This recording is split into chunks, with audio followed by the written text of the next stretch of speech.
Railway वाले काफी connected थे आपसे और रेलवे को लेकर आप पर एफआईआर वगैरह भी हो चुका है और रेलवे के छात्रों के लिए हमेशा आवाज उठाते नजर आए हैं, तो रेलवे के छात्रों को एक उम्मीद बन जाता है। जैसा आपने यूपीएससी का पूरा कोर्स इतना सस्ता कर दिया, रेलवे के छात्रों के लिए क्या कुछ होने वाला है?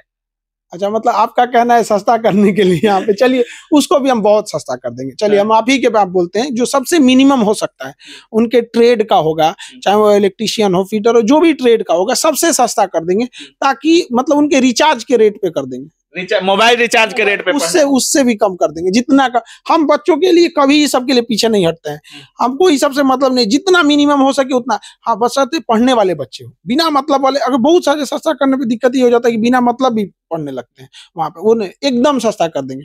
और आपको अगर लगता है कि बच्चों के लिए कुछ और करना है तो बताइए, कोई सुझाव दीजिए जो कर दे। अच्छा सर, हर फीस को कम कर देते हैं, जैसे यूपीएससी हो गया या बीपीएससी होगा, आप हमेशा कहते हैं कि एक मिनिमम फी लिया जाता है, जितना हो सके उतना में हम कर सके उतना हम कर पाते हैं।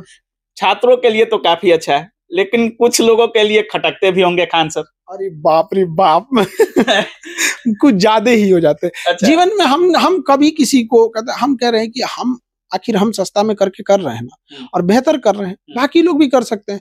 लेकिन अब शिक्षा को व्यवसाय बनाना है तो हम तो खटकबे करेंगे इनडायरेक्टली। अब कुछ लोग तो बोलते भी हैं इनडायरेक्टली, अब क्या ही बोलेगा आदमी यहाँ पे। लेकिन बच्चों के लिए तो सही है ना, वो तो कोई गरीब घर से आ रहा है, उसको उम्मीद है ना कि अब हम पढ़ सकते हैं। ये बताइए कि 8,500 में कोई यूपीएससी पढ़ ले, 4,500 में बीपीएससी कर ले, रिचार्ज के दाम पे रेलवे पढ़ ले, इससे सस्ता अब क्या ही चाहिए आपको? अच्छा, मतलब ये सब रिचार्ज के दाम पे रेलवे फिक्स हो गया है सर? हाँ, अब देखिए, जो बच्चे रेलवे के बच्चे जो 5 साल से बैठे हैं, तैयारी कर रहे हैं, आपको लग रहा है कि घर वाले पैसा देने में सक्षम होंगे? नहीं। जो पैसा उनको पढ़ने के लिए देना चाहिए वो लॉज में दे दिए हैं, वो खाना बनाने में खर्च कर चुके हैं, लॉज में हॉस्टल में बर्बाद हो गए। तो उनको कोई ना कोई तो रहना चाहिए तकलीफ समझने वाला। घर वालों को नहीं समझ में आता है वैकेंसी मतलब क्या होता है। घर वालों को बोलेंगे ना कि कैलेंडर नहीं आया है, पीटी में तो हो गया वो ना, वो फलनिया के बबुआ के नौकरी हो जी तो हार कब हो, तो उसको 1 साल बाद घर वालों को अल्टीमेट चाहिए रिजल्ट। अब कहाँ से लाएगा वो बजट? अब वो पैसे देने में सक्षम नहीं है। हमेशा खान सर शिक्षा में कुछ न कुछ क्रांति लाते रहते हैं, कुछ भी करते हैं तो वैसा करते हैं कि एक रिवोल्यूशन टाइप सा हो जाता है शिक्षा जगत में, चाहे वो फी को हो या ऑनलाइन टीचिंग को लेकर हो। जब से आपने ऑनलाइन पढ़ाना चालू किया सर, वो 80 साल का बूढ़ा व्यक्ति हो या छोटा 5 साल का बच्चा हो, सारे लोग वीडियोज देखते हैं। तो क्या शिक्षा जगत में और कुछ बदलाव करने की सोच रखे हैं? अभी निरंतरता और आगे जारी ही रहेगी। 20 करोड़ लोगों को शिक्षित करना है। 20 करोड़? हाँ, 20 करोड़ मेरा उद्देश्य है। 20 करोड़ लोगों को शिक्षित करना है यहाँ पे, कश्मीर से कन्याकुमारी तक हर जगह पे।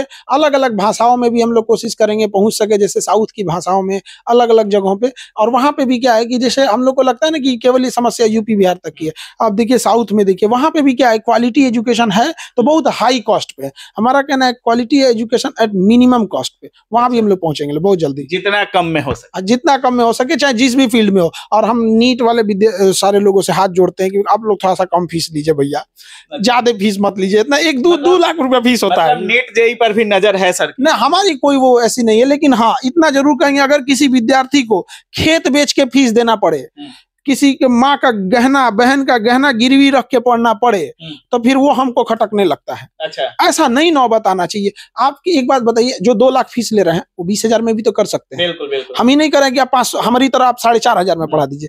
हमारा 2 लाख यूपीएससी का फीस था कि नहीं, हम 8,000 में पढ़ा दिए, कहीं कि नहीं किए हैं, 7.5 तक में दिया। वो लग्जरी जो गाड़ियां आती हैं टीचर्स को लोग जो गिफ्ट करते हैं अपने ब्रांचेस से, वो नहीं कर पाते हैं।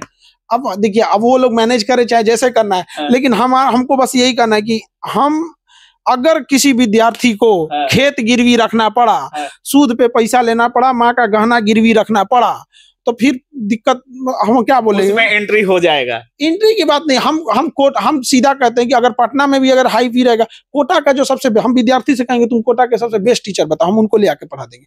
अच्छा, हम उन्हीं को कहते हैं, हमको क्या ही जरूरत रहती है ये सब चीजों को करने में। हम यूपीएससी में हम सारे जो बात हम बता रहे ना, ये यूपीएससी के भी शिक्षक लोग को हम ये बात बोले थे कि सर थोड़ा कम कर दीजिए, 2 लाख देने में सक्षम नहीं है, नहीं माने लोग, तो हम क्या करेंगे, माझी जहां से आया था ना, हम उस बिहार के हैं हम लोग यहाँ पे। पहले कहेंगे लोग कि भैया सड़क बना दो, पहाड़ बना दो, नहीं मैं तूर दिया, खुद ही बना देंगे लोग यहाँ पे। चलिए, ये संदेश भी है उन लोगों के लिए जो शिक्षा को व्यापार समझते हैं। बाकी सर का साफ कहना है कि शिक्षा को उस जगह तक पहुंचा देंगे, 20 करोड़ लोगों तक पहुंचाने का सर का सपना है।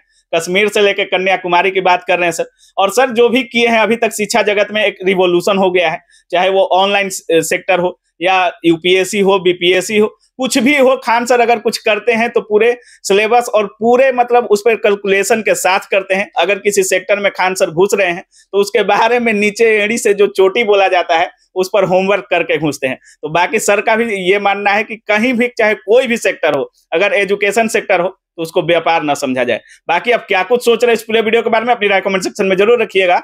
आप देख रहे थे काबिल न्यूज। जय हिंद।